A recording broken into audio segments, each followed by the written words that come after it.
Sebelum mulai jangan lupa dukung dan subscribe channel kami.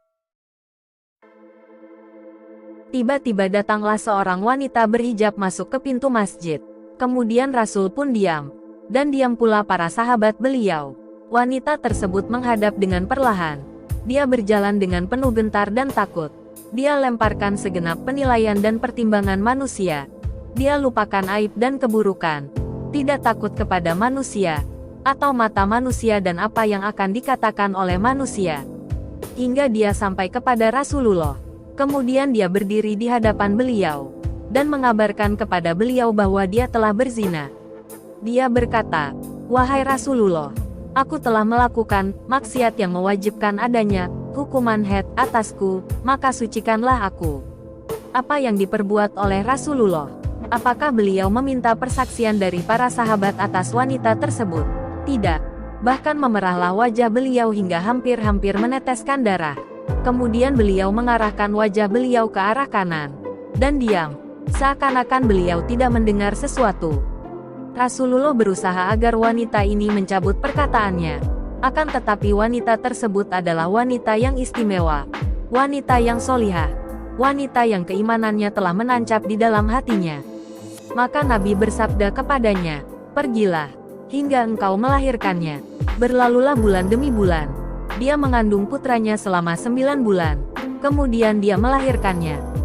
Maka pada hari pertama nifasnya, dia pun datang dengan membawa anaknya yang telah diselimuti kain dan berkata, "Wahai Rasulullah, sucikanlah aku dari dosa zina.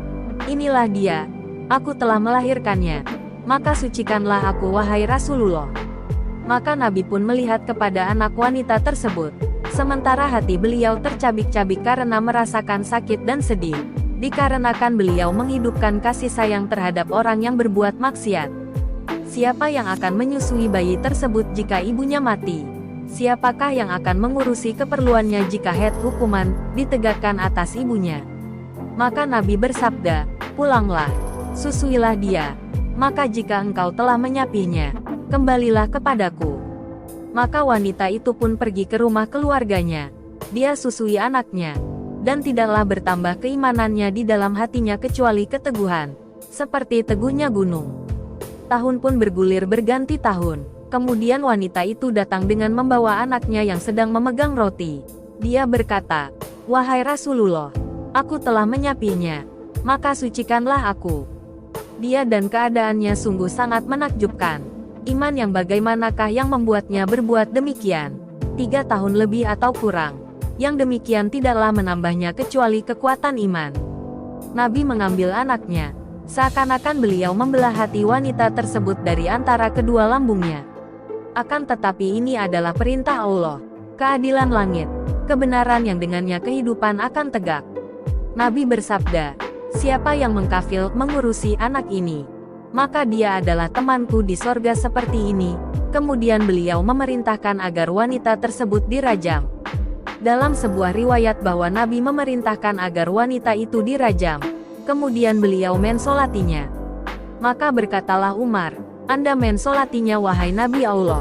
Sungguh dia telah berzina." Maka beliau bersabda, "Sungguh dia telah bertaubat dengan satu taubat. Seandainya taubatnya itu dibagikan kepada 70 orang dari penduduk Madinah, maka taubat itu akan mencukupinya. Apakah engkau mendapati sebuah taubat yang lebih utama dari pengorbanan dirinya untuk Allah?" Hr. Ahmad, sesungguhnya ini adalah rasa takut kepada Allah. Sesungguhnya itu adalah perasaan takut yang terus-menerus berada pada diri wanita mukminah tersebut saat dia terjerumus ke dalam jerat-jerat setan. Dia menjawab jerat-jerat tersebut pada saat lemah. Ya, dia telah berbuat dosa. Akan tetapi dia berdiri dari dosanya dengan hati yang dipenuhi oleh iman.